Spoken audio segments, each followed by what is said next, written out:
오늘 말씀은 요한복음 8장 31절로 32절 말씀입니다. 다 함께 합독하도록 하겠습니다. 그러므로 예수께서 자기를 믿은 유대인들에게 이르시되 너희가 내 말에 거하면 참으로 내 제자가 되고 진리를 알지니 진리가 너희를 자유롭게 하리라. 아멘. 기도하겠습니다. 하나님 아버지 감사합니다. 오늘 말씀 가운데 이 진리가 무엇이며 이 진리를 알 때 자유롭게 되는 것이 무엇인지 알게 하여 주시옵소서. 참으로 우리가 가져야 할 믿음과 신앙생활의 3대 원리가 무엇인지를 깨달아서 이 땅 가운데 내가 누구인지를 알고 승리의 삶을 사는 한 명 한 명이 되게 하여 주시옵소서. 예수님 이름으로 기도하옵나이다. 아멘. 사랑하는 성도 여러분, 우리는 우리 십자가 은혜교회 하면은 어떤 것이 생각날까 이렇게 생각해 봤을 때 믿음과 신앙생활의 3대 원리에 대해서 우리 한 명 한 명이 다 이것을 정확하게 숙지하고 알고 또 그것을 적용하는 사람이 되었으면 좋겠다, 그런 생각을 해봤습니다. 우리는 또 세계 선교를 위해서 몸부림치면서 나아가는 그러한 사명감을 가지고 있습니다.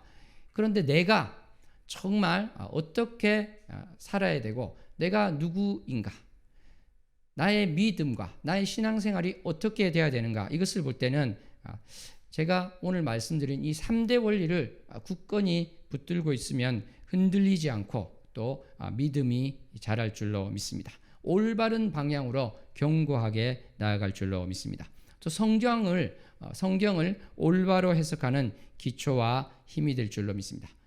나의 삶이 또 바뀌는 것을 우리가 증거할 수 있고 간증할 수 있게 될 것으로 저는 참으로 소원하고 기대하고 있습니다.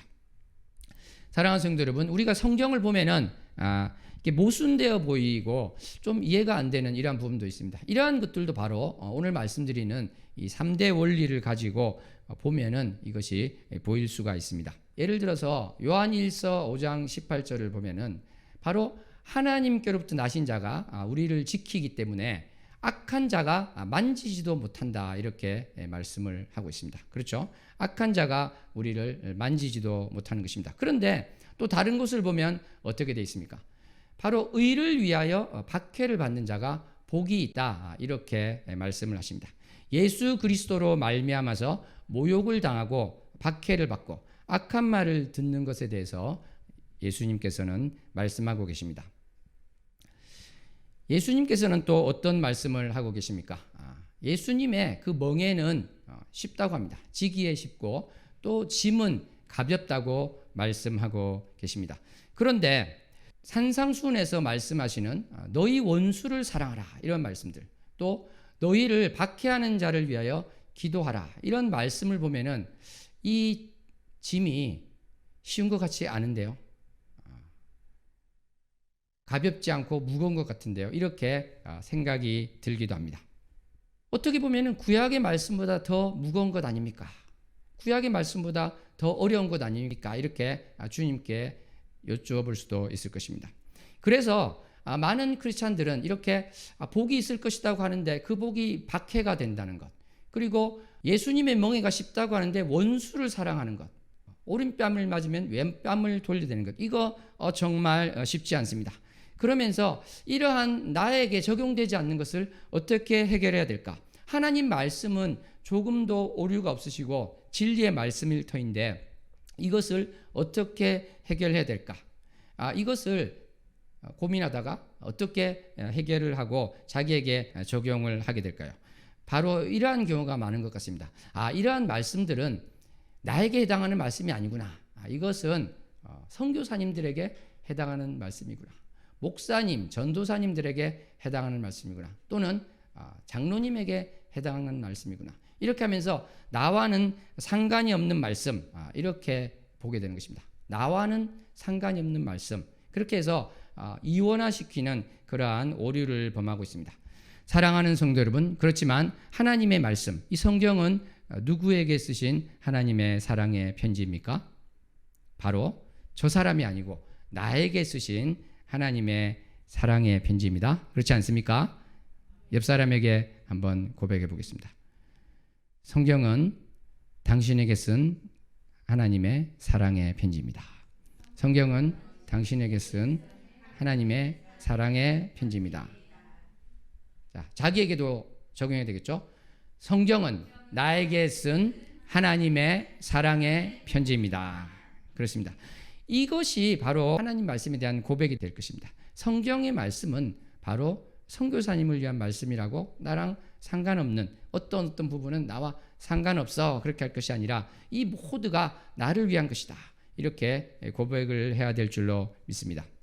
그래서 오늘 우리가 살펴볼 믿음과 신앙생활의 이 3대 원리, 이것으로 우리가 장착이 되면 갖추어지면은 바로 성경 말씀을 일관되고 또 모순되지 않게 해결할 수가 있습니다. 그리고 이 말씀을 나에게 온전하게 적용할 수 있게 되는 것입니다. 구비된다는 것, 장착된다는 것, 이것은 무엇일까요? 전투에 나가는 병사가 있을 때 이 사람이 아무것도 가지지 않고 나가면 안 되겠죠. 소총도 있어야 될 것이고 수류탄도 있어야 될 것이고 여러 가지 장비가 필요할 것입니다. 이것들이 갖추어졌을 때 올바로 전투에 임할 수 있을 것입니다. 마찬가지로 우리 크리스찬에게는 많은 것들이 준비돼야 되고 장착돼야 될 것인데 오늘은 그러한 것들에 대한 크게 세 가지를 말씀을 드리는 것입니다. 이 세 가지를 가지고 우리가 모든 것들을 바라보았으면 좋겠다.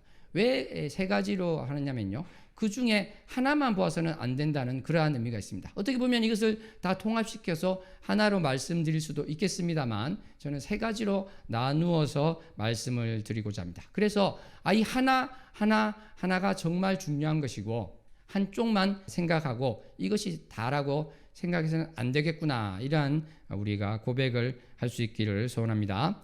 그래서 믿음과 신앙생활의 제1원리는 오직 예수라는 것입니다. 따라합니다. 오직 예수. 오직 예수. 제1원리는 오직 예수입니다. 제2원리는 새로운 피조물입니다. 따라합니다. 새로운 피조물. 새로운 피조물.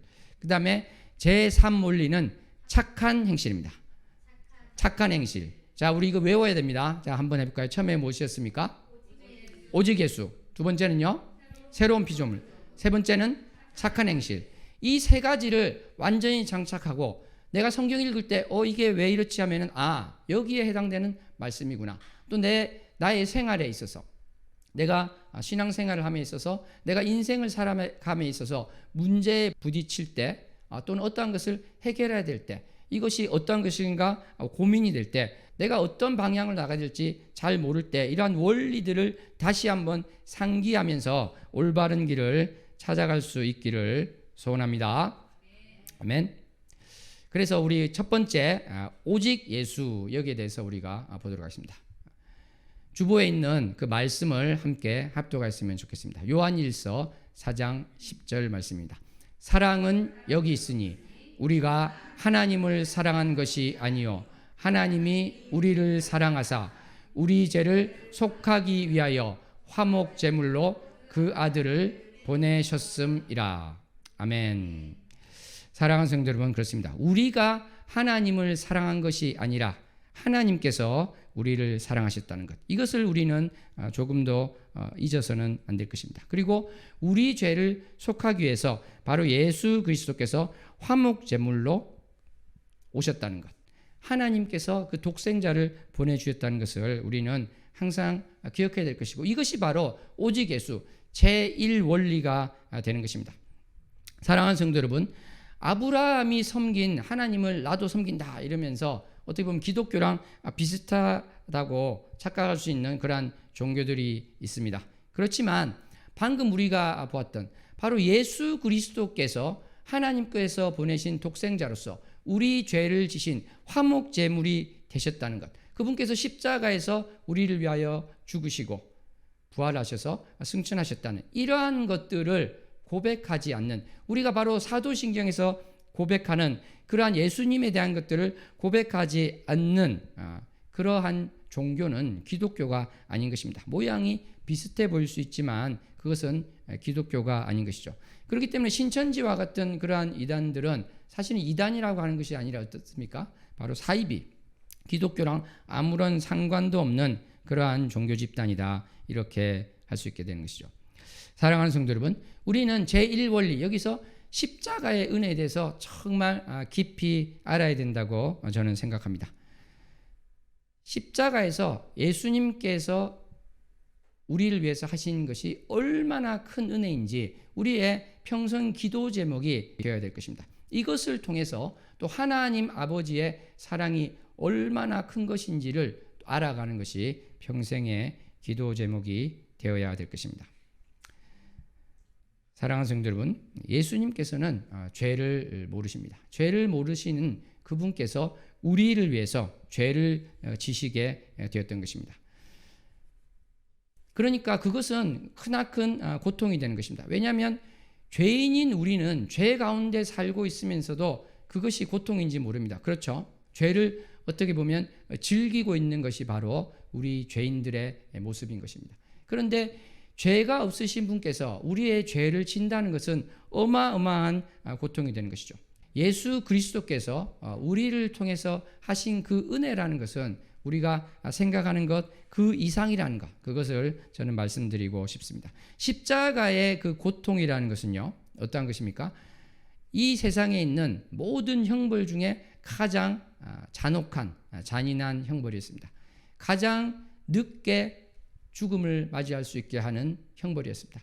참수형같이 바로 죽음을 맞이하게 하는 것이 아니라 그 죽음의 순간을 최대한 늦춤을 통해서 참으로 상상할 수 없는 그러한 고통을 가했던 그러한 형벌이었습니다. 그리고 유대인들에게는 어떻습니까? 나무에 달린 자는 바로 저주받은 자라고 했던 것이죠. 우리를 위해서 친히 저주가 되셨던 것입니다. 그러므로 이 십자가의 은혜라는 것은 이 하나만으로도 저는 너무나 감사합니다. 이것을 통해서 하나님 아버지의 사랑을 봅니다. 그러므로 내가 이 땅 가운데 아무것도 이루어지지 않더라도, 이 땅 가운데 나에게 주는 복이 하나도 없이 느껴질지라도, 이 땅 가운데 나 홀로 남겨진 것 같은 참으로 외롭고 힘든 그러한 고난 가운데 있을지라도 주님, 예수님 한 분만으로 만족합니다. 이러한 고백이 우리 모두에게 있어야 될 줄로 믿습니다. 시편 84편 10절 말씀을 우리 함께 봉독했으면 좋겠습니다. 주의 궁전에서의 한날이 다른 곳에서의 첫날보다 나은즉 악인의 장막에 사는 것보다 내 하나님의 성전 문지기로 있는 것이 좋사오니. 아멘. 그렇습니다. 어떻게 고백을 하고 있습니까? 주의 궁전에서의 한날이 다른 곳에서의 첫날보다 낫다는 것입니다. 악인의 장막 가운데 호가호위하고 사는 그러한 삶이 아니라 바로 하나님의 성전에 문지기로 있는 것이 낫습니다. 이러한 시편 기자의 고백이 있는 것입니다. 사랑하는 성도 여러분, 예수님께서는 요한복음 5장 42절에 바로 예수님을 비난하는 그 유대인들에게 이렇게 말씀하고 계십니다. 하나님을 사랑하는 것이 너희 속에 없음을 알았노라.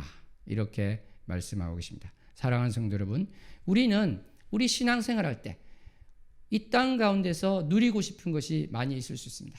장수를 누리고 싶습니다. 건강을 누리고 싶습니다. 물질적인 풍요를 누리고 싶고, 사람 관계에 있어서도 내가 칭찬받고 명예를 가지고 싶은 그러한 많은 것이 있을 수 있습니다. 심지어 주의 일을 하는 데서도 좀 두드러 보여주고 싶고 칭찬을 받고 싶고 뭔가 성과가 있는 그러한 것을 원할 수 있습니다. 사랑하는 성도 여러분, 그렇지만 그러한 것들이 하나님보다 더 사랑하는 것이 될 때는 이 모든 것들이 우상이 될 수가 있는 것입니다. 우리는 그 무엇보다 하나님을 사랑하는 것이 우리 각인의 마음에 있어야 될 줄로 믿습니다. 여러분, 교회 오빠라는 영화를 보셨습니까? 저는 그 영화를 보면서 정말 펑펑 운 적이 있습니다. 바로 암에 걸려서 죽어가는 집사님이었는데 항암 치료를 하면 너무나 고통스럽습니다. 그래서 몰핀을 맞게 되죠. 일종의 마약을 맞게 되는 것인데 그것을 통해서 이 진통제, 아주 센 진통제를 통해서 나의 이 고통을 이겨나가는 그것은 모든 암 환자가 하고 있는 것입니다. 그런데 이 암에 걸린 집사님은 몰핀을 맞기를 거부하였습니다. 왜 그런가 물어봤더니 나는 정말 하나님 말씀을 보고 싶고 하나님 말씀을 듣고 싶은데 이 몰핀을 맞으면 정신이 몽롱해져서 집중할 수가 없습니다. 그래서 나는 고통을 그대로 받기로 하였습니다. 이러한 고백을 하였던 것입니다. 사랑하는 성도 여러분, 우리 인생 가운데 많은 것을 우리가 택할 수 있고 선택할 수 있지만 이러한 믿음을 우리가 가지기 위해서 정말 소원을 두고 나갈 수 있기를 원합니다. 평생을 장님으로 살아왔고 또 교통사고로 온몸에 화상을 입어서 괴물이라는 말을 듣는 사람이 다시 태어나도 나는 눈이 먼 채로 있기를 원합니다. 또는 다시 태어나도 나는 이러한 교통사고를 차라리 받기를 원합니다. 이러한 고백을 하는 분들이 있습니다. 그분들의 고백의 이유는 무엇입니까? 내가 눈이 멀었더라도 내가 온몸에 화상을 입었더라도 그것을 통해서 주님과 더 친밀히 갈 수 있을 때 하나님을 더 깊이 알 수 있을 때 나는 그것이 더 감사했습니다. 이러한 고백을 하고 있는 것입니다. 사랑하는 성도 여러분, 오직 예수, 이것을 우리는 단 한순간도 잊지 않아야 될 줄로 믿습니다. 내가 기도하고 있는 그 기도 제목이 응답받지 않을지라도 내가 정말 너무나 가난하게 되고 너무나 힘들어지고 이것은 들어주셔야 될 것 같은데 이것이 응답되지 않을 때 그러할 때에도 주님을 바라보겠습니다. 이러한 고백이 우리에게 나와야 될 것이고 그것을 위해서 오직 예수, 이러한 제1원리에 대해서 우리는 잊지 않고 붙들고 나가야 될 줄로 믿습니다. 스코틀랜드의 한 청년, 제가 여러 번 말씀을 드렸습니다. 이 청년은 중국에 갇혀서 2,000명이 수용된 포로 수용소 같은 데서 너무나 힘들게 살았습니다.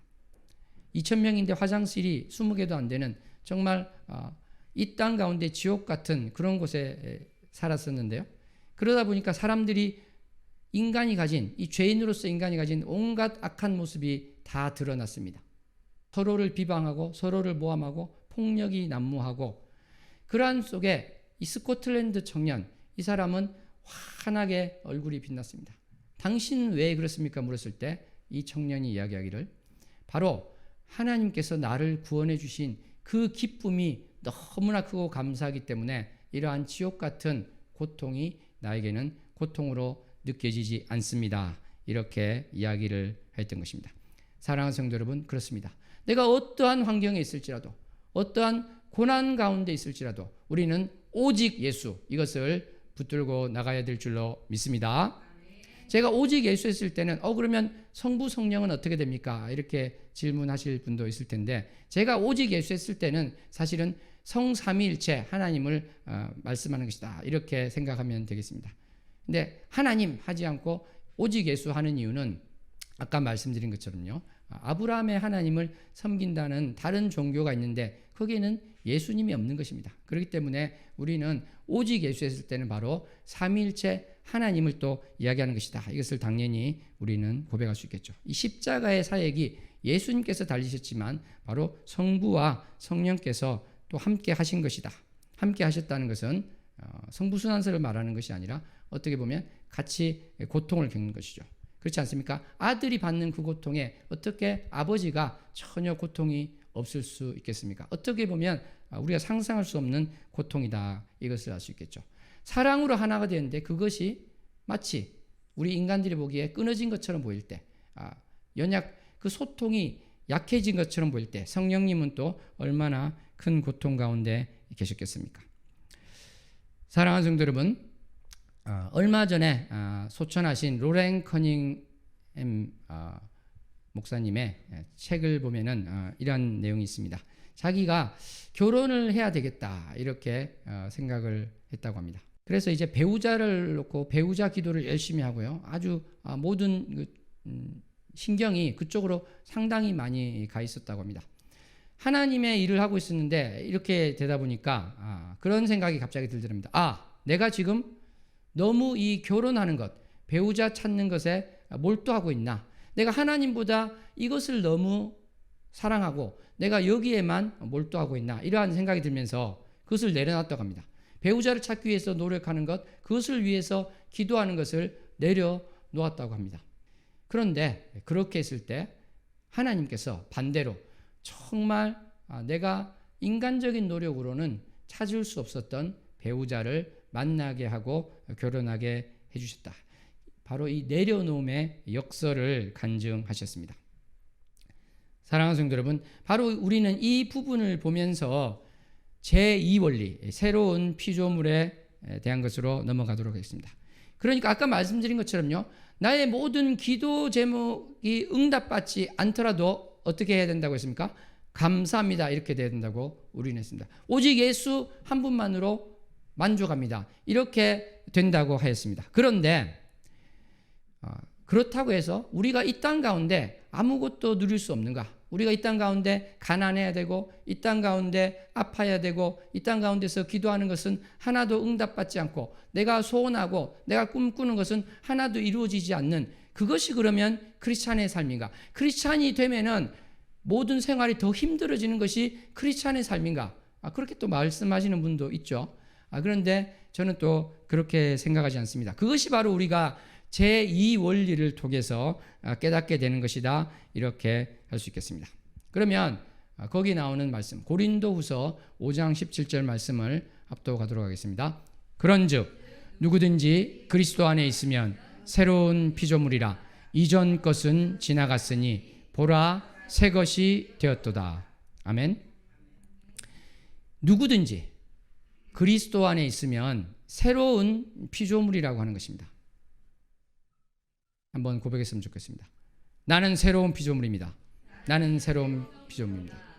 이전 것은 지나갔습니다. 새 것이 되었습니다. 바로 이러한 고백이 중요한 것이고 그것을 깨닫는 것이 너무나 중요하다 이렇게 말씀드릴 수 있겠습니다. 요한복음 5장 24절에 보면요. 영생을 우리는 얻었다 이랬습니다. 주를 믿는 자는 영생을 얻었다 했습니다. 영생을 얻을 것이다가 아니라 얻었다고 했습니다. 그리고 심판에 이르지 않고 사망에서 생명으로 옮겼다고 했습니다. 이것은 무엇입니까? 우리가 바로 무죄 판결을 받았다는 것이고 그것은 또 다르게 표현하면 우리가 의롭다고 하나님께서 불러주신다는 것입니다. 여기서 어떤 사람은 의롭다고 불러주신 것이지 내가 의로운 자는 아니다 이렇게까지 이야기하는데 그렇습니다. 우리는 죄인이자 의인이라는 바로 이중적인 위치에 있습니다. 그래서 제1원리는 우리가 죄인인 것에 대해서 포커스가 맞추어진다면 제2원리 새로운 피조물에는 바로 의인이라는 것에 포커스가 맞추어준 것이다 이렇게 볼 수 있겠습니다. 사랑하는 성도 여러분, 육으로 난 것은 육이고 영으로 난 것은 영입니다. 아멘. 우리는 이 영이 완전히 새로워진 것입니다. TV가 있으면은 그 안테나가 없거나 부서져 있으면 어떻게 되겠습니까? 전혀 소통이 안 되겠죠. 마찬가지로 우리는 아담의 타락 이래로 이 영이라는 안테나가 부서져 있었습니다. 훼손되어 있었습니다. 없는 것과 마찬가지가 되었습니다. 그래서 하나님과 소통할 수 없게 되는데 예수 그리스도를 믿음으로 말미암아 이 영이 완전히 새로워진 것입니다.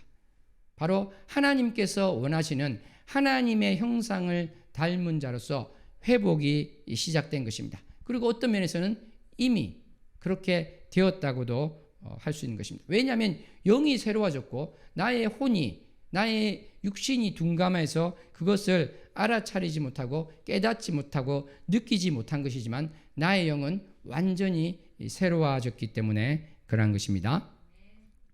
고백합니다. 나의 영은 새로워졌습니다. 나의 영은 새로워졌습니다.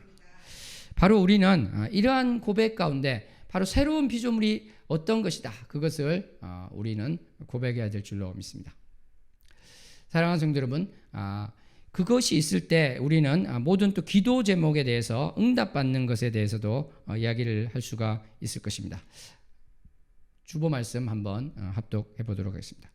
그러므로 내가 너희에게 말하노니 무엇이든지 기도하고 구하는 것은 받은 줄로 믿으라.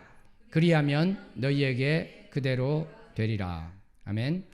무엇이든지 기도하고 구하는 것은 받은 줄로 믿으라고 주님께서는 말씀을 하셨습니다. 이 마가복음 11장 24절 말씀은 너무나 우리 크리스찬에게 중요한 말씀일 것입니다. 왜냐하면 기도할 때 이것이 되겠어? 이것이 정말 될까? 이러한 의심을 가지지 말고 어떻게 하라고 말씀했습니까? 받은 줄로 믿으라고 말씀하시는 것입니다. 그러면 어떻게 된댔습니까? 그대로 된다고 하는 것입니다. 옆 사람에게 고백합니다. 기도하고 구한 것은 받은 줄로 믿으십시오. 받은 줄로 믿으십시오. 다시 한번 기도하고 구하는 것은 받은 줄로 믿으십시오. 사랑하는 성도 여러분, 이것은 바로 하나님의 사랑과 하나님의 은혜가 흘러 넘치기 때문인 것입니다. 그리고 나에 대해서 다시 한번 본다면 내가 새로운 피조물이 되었으므로 내가 옛 사람 가운데 묶여 있을 수 없고 옛 것 가운데 있을 수가 없다는 것을 우리는 다시 한번 생각해야 될 것입니다. 저는 또 이런 영화를 본 적이 있습니다. 업사이드 다운이라는 영화를 봤는데 본 사람 있으신가요? 이 영화를 보면 어떻게 되어 있냐면요. 두 세계가 있는데 지금 우리처럼 일반적으로 사는 세계가 있고 다른 위에 사는 윗동네가 있어요. 윗동네. 근데 윗동네는 중력이 위로 작동을 해요. 그러니까 이 사람은 거꾸로 서 있겠죠. 그죠? 근데 만약에 그 사람을 줄을 잡아서 막 이렇게 밑으로 끌어내리면 어떻게 될까요? 여기에 끌어내려오는데 이제 거꾸로 서 있겠죠. 중력이 위로 작동하니까 끈을 놓으면 어떻게 되겠습니까? 땅바닥으로 쿵 떨어질까요? 위로 올라갈까요? 위로 올라가죠. 왜냐하면 윗동네에 속한 사람이니까. 그러면 이 사람이 이 아랫동네에서 만약에 걸어다니고 대화하려면 어떻게 하면 될까요? 그 영화에서는 비결을 찾았어요. 어떻게 했을까요? 신발에 큰 자석을 붙였습니다. 그리고 쇠를 찾아다니면서 걸어다니는 거예요. 바닥이 쇠로 돼 있으면 중력이 위로 작동하지만 밑에서 걸어다니겠죠. 그죠? 그러면 이 사람은 윗동네 사람인데 아랫동네 사람처럼 보입니다. 그죠? 그렇게 살고 있죠. 자기가 윗동네에 속한 사람인지 모르고 사는 것입니다. 그래서 좀 위로 1m, 2m라도 가고 싶으면 점프를 하기 위해서 엄청 무진장 예를 쓴다는 것이죠. 근데 이 사람이 위로 가기 위해서는 어떻게 하면 될까요? 점프를 많이 해야 됩니까? 근육 운동을 열심히 하고 헬스장을 열심히 다니면 위로 더 많이 점프할 수 있을까요? 위로 올라가고 싶으면 어떻게 해야 됩니까? 그렇죠. 자기 몸에 있는 자석, 또 바닥이 자석이라면 자기 몸에 있는 쇠붙이 이걸 다 떨어내면 되는 것입니다. 사랑하는 성도 여러분, 바로 이것입니다.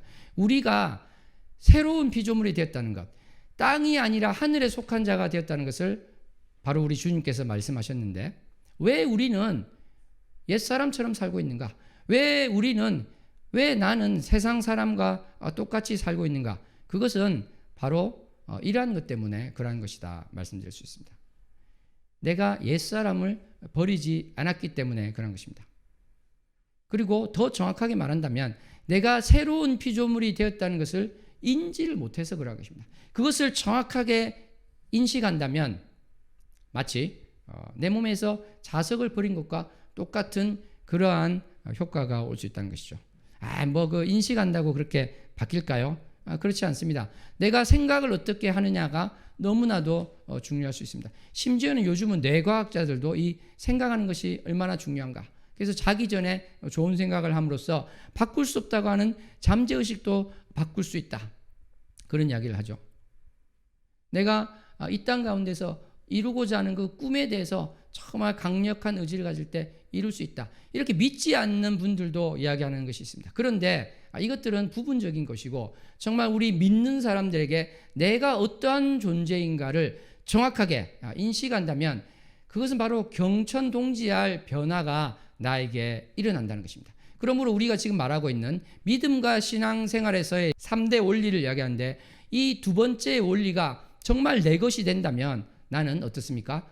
아까 비유로 말씀드린 점프하기 위해서 애쓰는 것이 아니라 너무나도 자연스럽게 위로 올라갈 수 있듯이 나의 삶 가운데 내가 억지로 의무감으로 하는 것이 아니라 애쓰고 노력하고 하기 싫은 것을 막 겨우겨우 하는 것이 아니라 자연스럽게 되는 것을 우리가 경험할 수 있게 된다는 것입니다.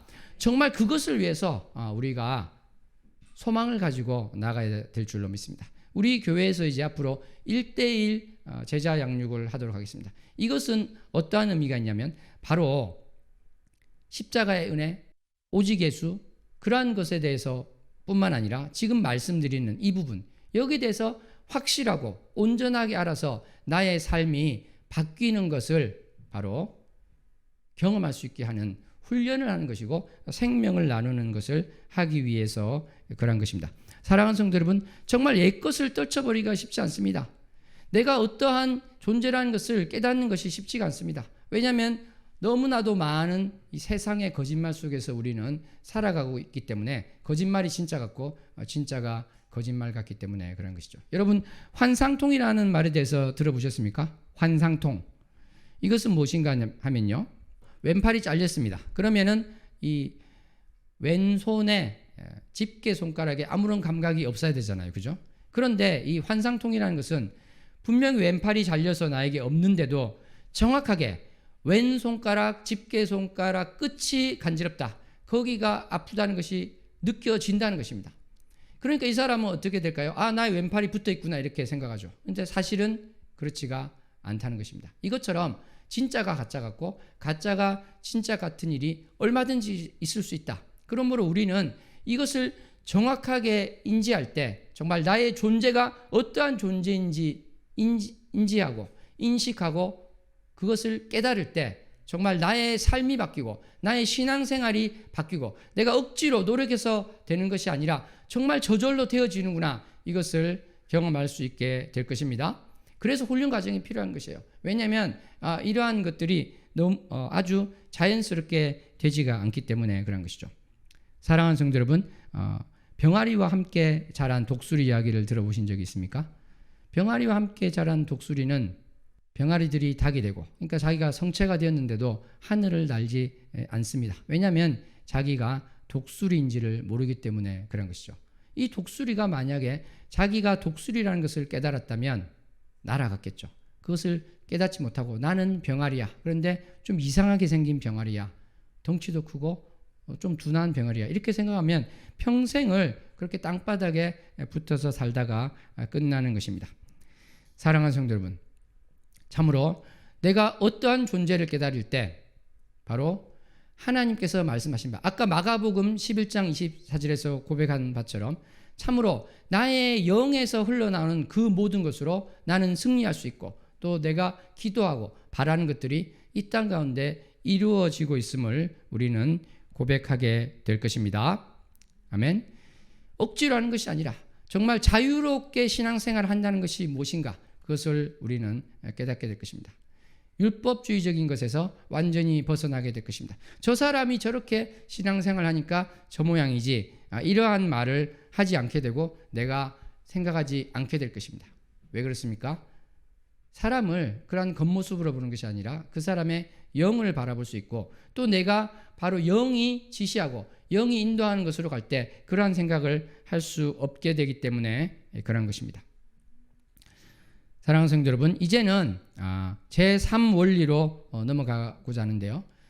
우리가 정말 내가 새로운 피조물이고 내가 어떠한 것을 열심히 하는, 기존에 전통적으로 생각하는 그러한 것을 통해서 무엇인가 이루어지는 것이 아니다, 이것을 깨닫게 되면은 또 반대로 반대극단이 나올 수도 있을 것입니다. 방종한 삶을 산다든지 또는 나 외에 다른 사람에 대해서 어떻게 볼 것인가에 대해서 제대로 볼 수 없는 부분이 있을 수도 있겠죠. 물론 이것은 새로운 피조물이라는 것을 어떠한 것을 알면 자연스럽게 나오는 것입니다만 저는 좀 떼어서 제3 원리로서 한번 말씀을 드려보도록 하겠습니다. 말씀을 한번 합독해 보도록 하겠습니다. 고린도전서 10장 23절로 24절을 한번 합독합니다.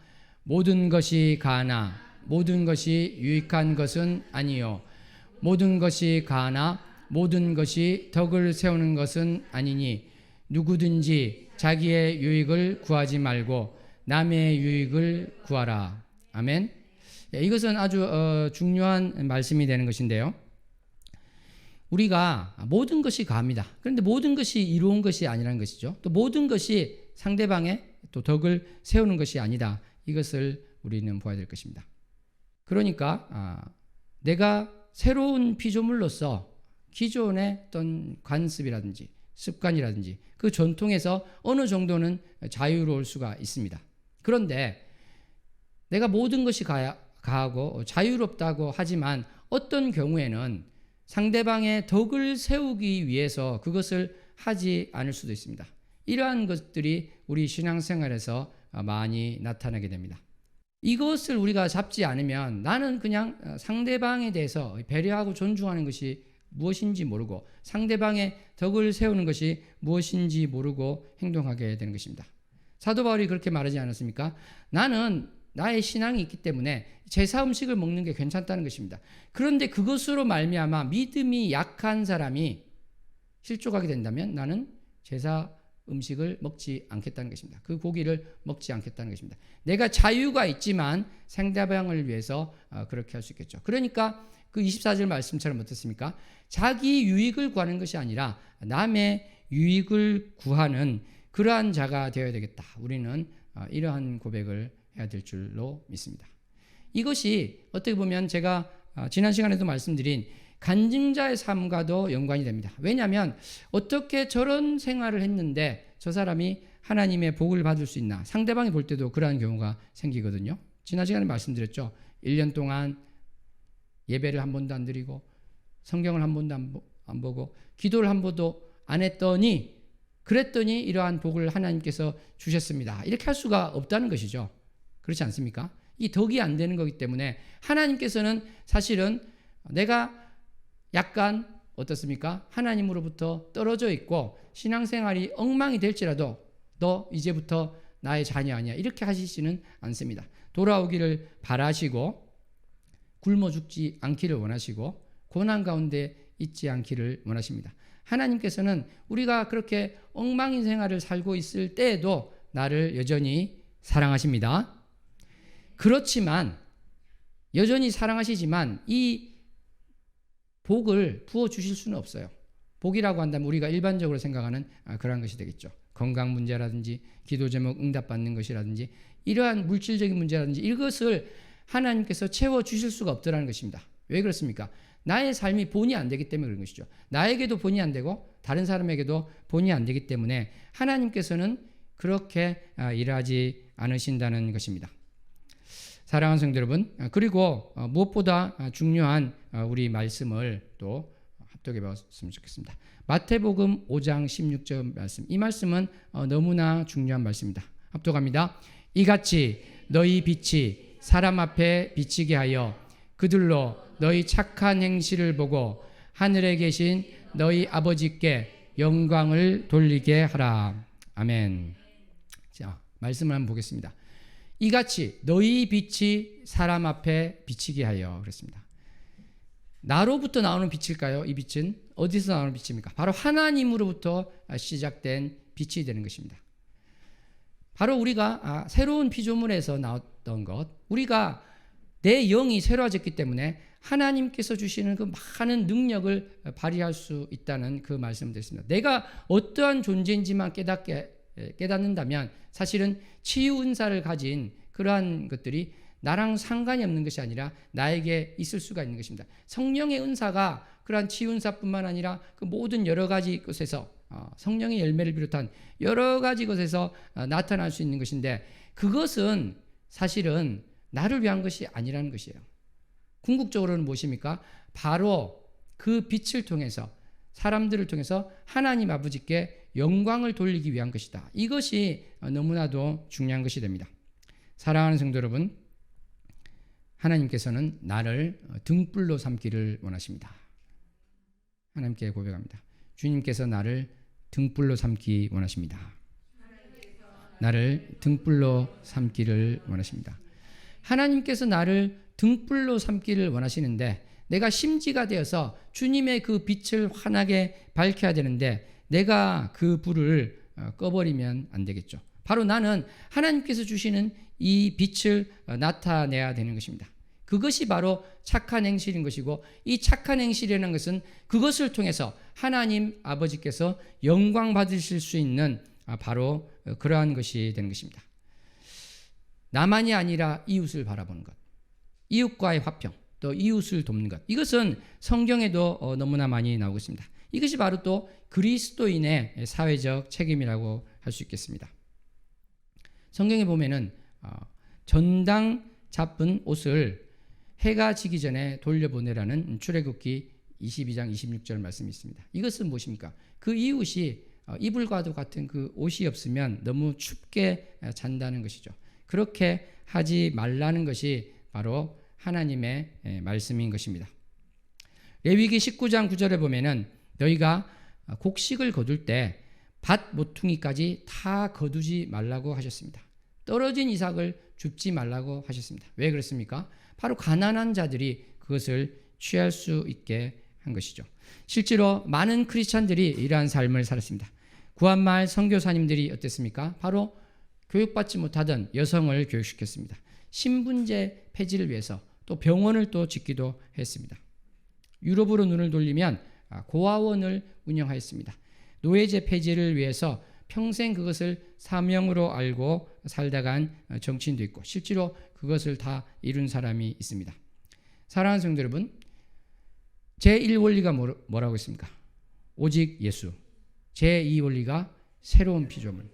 제3원리가 착한 행실이라고 했습니다. 우리나라는 지금 21세기 우리나라는 어떨까요?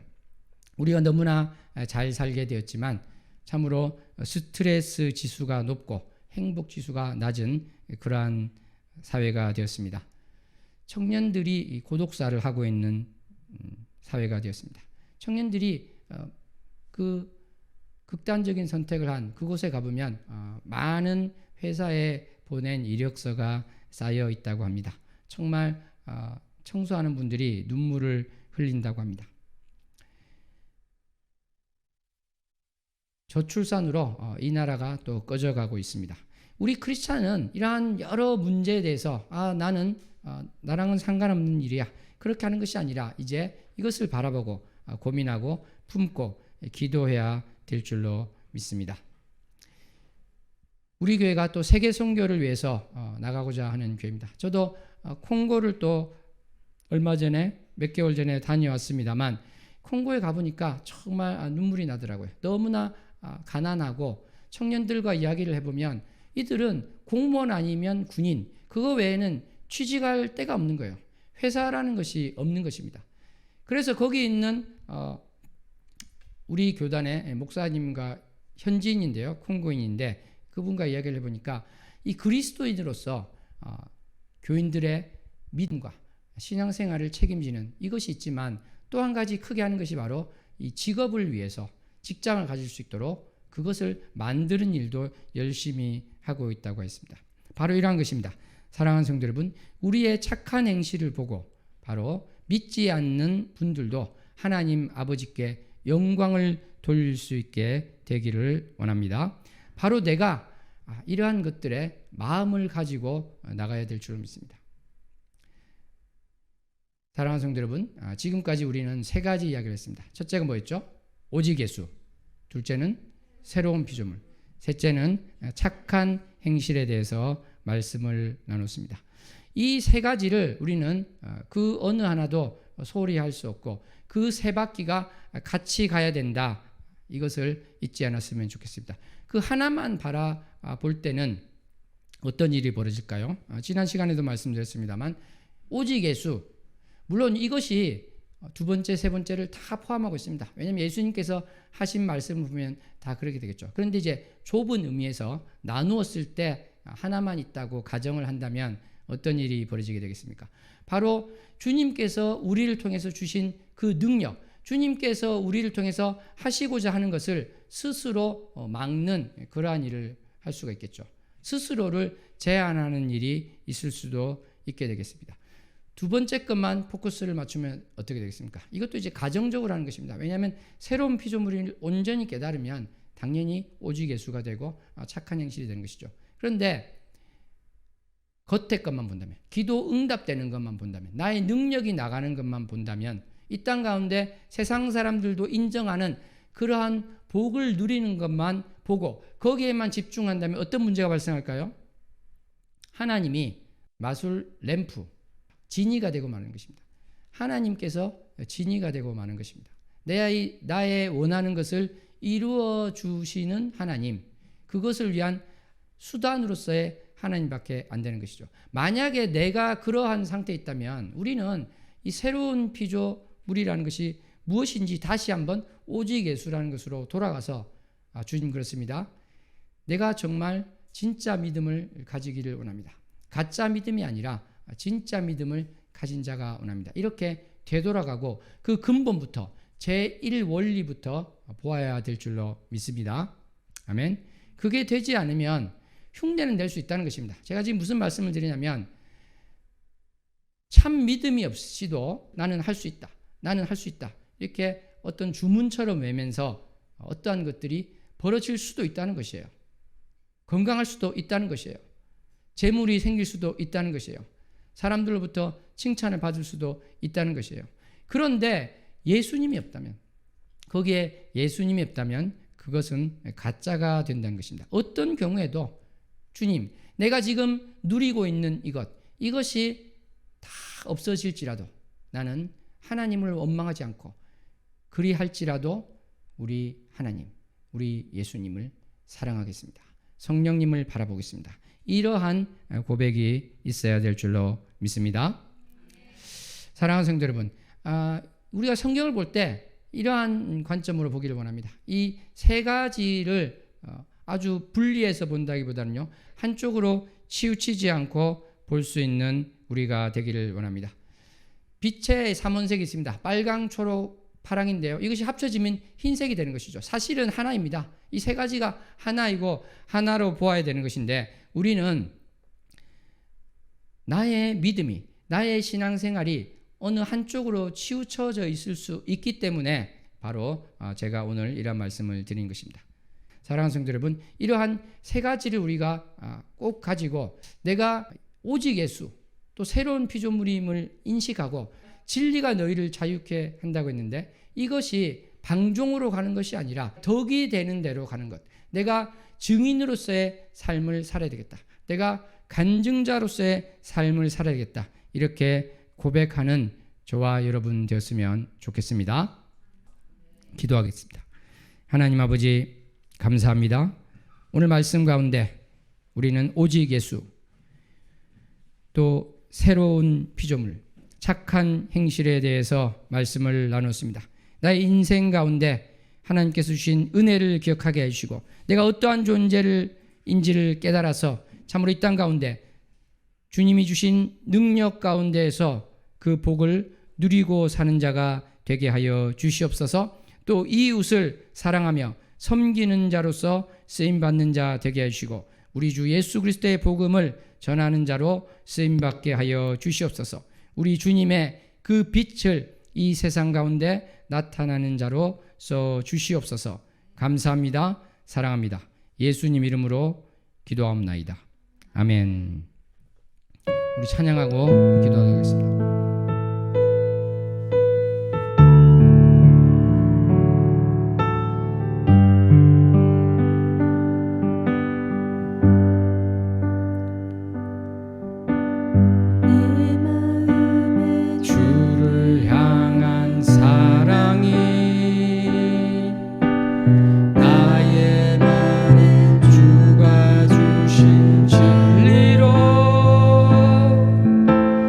나의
기도합니다. 주여, 주여, 주여.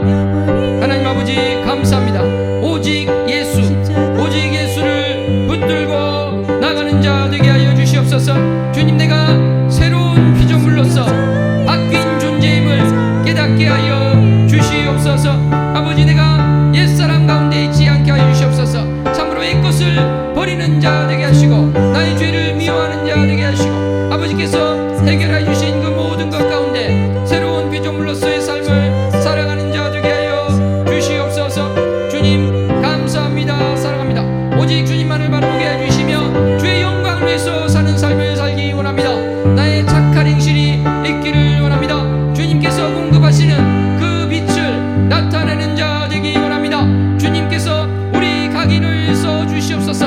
주님께서 우리 각인을 붙들어 주시옵소서. 주님의 은혜 가운데 나감을 고백합니다. 주님 사랑합니다. 감사합니다. 오직 주만을 바라보게 하여 주시고 이 땅 가운데 억지로 살지 않게 하여 주시고 의무감으로 나의 짐이 너무 무거워서 살지 않게 하여 주시고 오직 우리 주 예수 그리스도의 멍에를 메고 사는 자 되기 원합니다. 내가 아무것도 이루어지지 않을지라도 오직 예수를 품고 나가게 하여 주시며 또한 이 땅 가운데서 아무것도 얻지 못하는 것이 아니라 주님께서 주시는 것 가운데 건강을 얻을 수 있으며 주님께서 주시는 물질을 얻을 수 있으며 관계 가운데 풀어지는 것을 경험할 수 있음을 고백하고 나가게 하여 주시옵소서. 오직 주님께서 주시는 것으로 말미암아 감사함으로 나가기를 소원합니다. 주님 붙들어 주시옵소서. 이끌어 주시옵소서. 주님께서 나를 붙들어 주십니다. 우리 마지막으로 한 번만 더 기도할 때 우리가 오늘 말씀을 들었는데 이것이 정말 일주일에 한 번 이렇게 되는 것으로는 결코 우리의 믿음과 신앙생활이 정진될 수 없습니다. 우리가 이것을 다 안다고 할 수 있지만 더 깊은 것은 모를 수 있는 것이에요. 오직 예수님의 그 은혜가 무엇인지 하나님 아버지의 사랑이 무엇인지 내가 새로운 피조물이라고 했는데 하늘에 속한 자라고 했는데 그것이 무엇인지 알 수 있을 것 같은데 또 모를 수 있는 것입니다. 내가 착한 행실이 어떠한 것인지 다 알고 있는 것 같지만 너무나도 많은 것들이 내 눈앞에 내 발 앞에 있을 수 있습니다. 하나님, 내가 이러한 것들을 알 수 없습니다. 하나님 말씀을 볼 때 주님께서 일러주시고 가르쳐주시고 인도하여 주시옵소서. 오늘부터 정말 하나님 말씀 읽기를 게을리하지 않겠습니다. 큐티하기를 게을리하지 않겠습니다. 고백하는 우리 모두가 됐으면 좋겠습니다. 특별히 이번 주는 주보에 나오는 여섯 가지 이 성경 말씀을 정말 매일매일 깊이 묵상하였으면 좋겠습니다. 이 제1원리, 제3원리에 나오는 말씀을 암송하고 이것이 나의 것이 되어서 정말 하나님의 말씀이 살아서 움직이고 나를 변화시키고 이끌어갈 수 있도록 하겠습니다. 지금 한번 고백하시면서 말씀 가운데 거하겠습니다. 고백하며 기도합니다. 주여, 주여, 주여. 주님, 참으로 주님께서 우리에게 일러주신 그 가이드, 주님께서 주신 사랑의 편지 성경을 보기를 원합니다. 성경의 말씀을 읽기를 원합니다. 오늘 이 주보에 나온 이 말씀들을 암송하는 자 되기 원합니다. 주님의 말씀 가운데 거하는 자 되게 하시옵소서. 주님의 말씀 가운데 머무르는 자 되게 해주시옵소서. 그래야 때 주님께서 그것을 이루어 주신다고 하신 말씀을 믿고 나아가는 자 되게 하여 주시옵소서. 아버지, 내가 나의 지혜로 할 수 없음을 고백합니다. 말씀을 볼 때 주님께서 일러주시고 깨우쳐주시고 인도하여 주셔서 참으로 주님께서 나를 인도하여 가십니다. 내가 오직 예수 그리스도를 알게 하여 주시옵소서. 새로운 피조물인 자, 하늘에 속한 자, 하나님께 속한 자가 어떠한 존재이며 무엇을 할 수 있는지를 깨닫게 하여 주시옵소서. 내가 보여야 될 착한 행실이 무엇인지 알게 하여 주시고 상대방의 덕을 세우기 위해서 하는 것이 무엇인지를 알려주시옵소서. 그리하여서 하나님 아버지께 영광 돌리는 삶을 살도록 주님께서 인도하여 주시옵소서. 붙들어 주시옵소서. 이끌어 주시옵소서. 주님 사랑합니다. 나의 삶이 변하기를 원합니다. 내가 옛사람 가운데 머물지 않고 이제 새 생명 가운데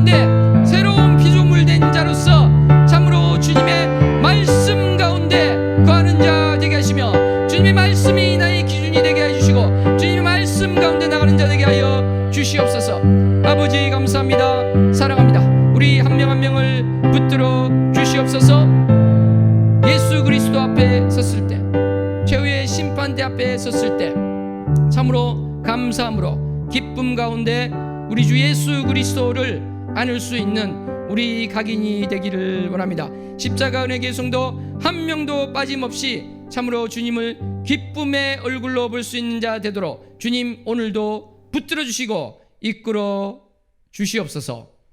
예수님 이름으로 기도하옵나이다. 아멘.